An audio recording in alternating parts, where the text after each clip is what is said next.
kind of sense I fear what could cause me to die. But in terms of like where I'm going, like I do believe that that Jesus saves me and brings me to heaven, and so I'm putting my trust in that. So in that sense, I'm not afraid, but the circumstances maybe surrounding my death maybe are what I'm afraid of. Christ tramples death by death, we sing in our victorious Paschal hymn. He tramples death by his own death. And so in that transformation, that's the new view that I have.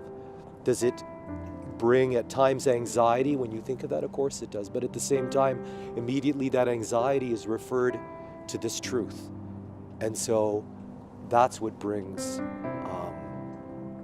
that whole new perspective to live in life and not be paralyzed by the fear of death.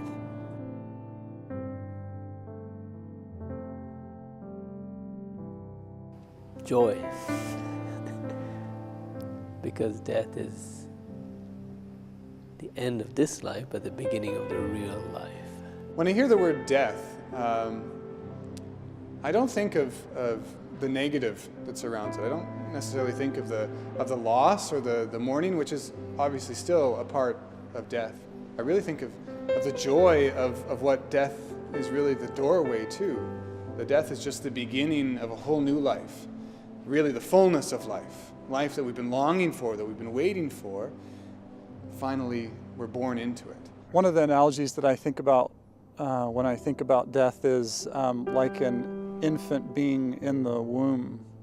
An infant in the womb has no idea of the beauty, the immenseness of what's beyond the womb, and they're very comfortable in that environment. And I feel like the transition from death to life is similar to the transition of a baby being born. So it's death to me in some ways is like being born into heaven, and I can't even begin to imagine what that would be like, just like a baby can't begin to imagine what's on the outside of its mother's womb. And that's exciting, that I can hear, just like babies in the womb, they can hear the sounds from the outside.